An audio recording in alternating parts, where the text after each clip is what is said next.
आज सकाळी माझ्या अतिशय जवळच्या मित्राचा आणि माझा खूप मोठा वाद झाला. वादाचं कारण होतं नजर इज रिअल, काळी बाहुली, लाल मिरच्या, जादूटोना, करणी या गोष्टी. त्याचा या गोष्टीवरती प्रचंड विश्वास आहे आणि कुठेतरी म्हणूनच त्याची फायनान्शियल सुद्धा ग्रोथ होत नाहीये. आणि याच मुद्द्यांवरती आमची थोडीशी चर्चा झाली आणि त्या चर्चेचं रूपांतर वादामध्ये झालं.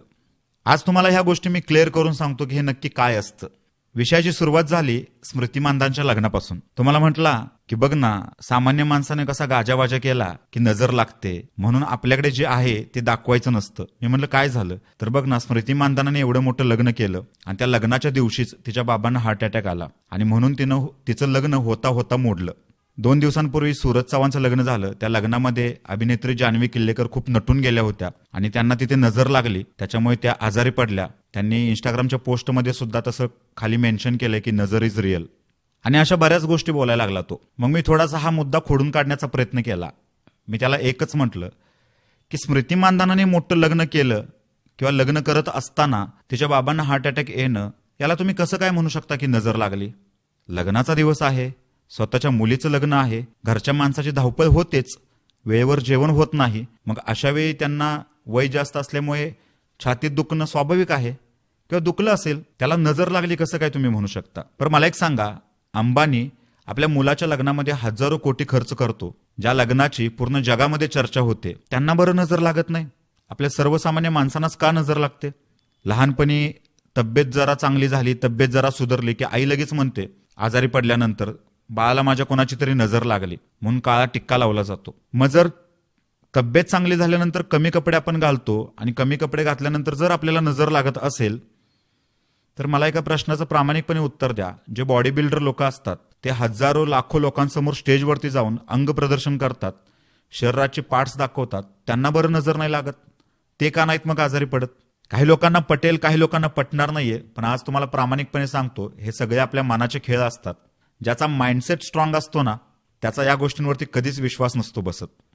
त्याचं कारण तुम्हाला सांगतो, मी अनेक वेळा सांगितलेलं आहे. आयुष्यामध्ये चांगलं, वाईट, सुख, दुःख, निगेटिव्ह, पॉझिटिव्ह या सगळ्या गोष्टी असतात, पण या सगळ्या गोष्टीची डेफिनेशन आपल्या सोसायटीने तयार केलेली आहे. आपल्या मनाला बरं वाटलं की आपण म्हणतो आपल्या बाबतीत चांगलं घडतंय, आपल्या मनाला वाईट वाटलं की आपण म्हणतो आपल्या बाबतीत वाईट घडतंय. आता माइंडसेट कसा स्ट्रॉंग असतो याचं पण एक तुम्हाला परफेक्ट एक्झाम्पल देतो. समजा रस्त्यावरती आम्हाला एखादा लिंबू पडलेला दिसतो. ज्या माणसाची थॉट प्रोसेस निगेटिव्ह आहे, की ज्या माणसाचा आयुष्याकडे बघण्याचा दृष्टिकोनच नकारार्थी आहे, तो माणूस पटकन बोलून जाईल, अरे बाबा माझ्यावरती कोणतरी करणी केली की काय, बघ इथं लिंबू पडलाय. आणि ज्या माणसाचा आयुष्याकडे बघण्याचा दृष्टिकोन पॉझिटिव्ह असेल, ज्या माणसाचा माइंडसेट पॉझिटिव्ह असेल, तो पटकन बोलेल, मार्केटला जाताना कुठल्या तरी शेतकऱ्याचा लिंबू पडलाय, बघ चल हा लिंबू घेऊ आणि घरी जाऊन सरबत करून पिऊ. मला सांगायचं एवढंच आहे की ह्या असल्या गोष्टी असतात की नाही हे मला माहिती नाही, पण अडचणीत जेव्हा येतो आपण, तेव्हा आपण देवाचा आधार घेतो, आपण देवाकडे जातो, कारण कुठेतरी आपल्याला वाटतं की ती पॉझिटिव्ह एनर्जी आहे आणि तिथून आपल्याला मानसिक आधार मिळतो. आणि जेव्हा आपल्या बाबतीत काहीतरी वाईट घडतं, तेव्हा आपण अशा गोष्टींवरती चर्चा करतो की माझ्यावरती कोणीतरी जादूटोणा केलाय, कोणीतरी माझ्यावरती करणी केली असेल. फारसं बोलण्यासारखं याच्यावरती बोलण्यासारख्या खूप गोष्टी आहेत, परंतु हा वादाचा विषय आहे. काही जण आता कमेंट्समध्ये म्हणतील सुद्धा, तुझ्यावरती कोणीतरी करणी केली किंवा तुझ्यावरती कोणीतरी जादूटोणा केला तर तुला समजेल. एक स्ट्रॉंगली गोष्ट सांगतो, मी मेंटली खूप स्ट्रॉंग आहे. माझ्या आयुष्यामध्ये गेल्या 4-5 महिन्यांमध्ये बऱ्याच वाईट गोष्टी घडलेल्या आहेत, पण मी कधीच असं नाही म्हटलं की माझ्यावरती कोणीतरी जादूटोणा केलेला आहे. कारण मला एक गोष्ट माहिती आहे, आयुष्य हे कुणाचंच एका सलग ग्राफमध्ये नसतं.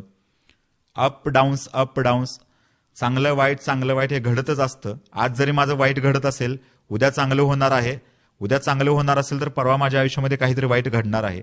आपण ती गोष्ट कशी घेतो त्याच्यावरती बऱ्याच गोष्टी डिपेंड असतात. आणि शेवटी इतकंच सांगतो, ज्याची कर्म चांगली असतात, ज्यांचं इतरांप्रती मत चांगलं असतं, जो नीतिमत्तेने चालतो, जगातील कुठलीच ताकद त्याची प्रगती रोखू शकत नाही. मार्क माय वर्ड्स.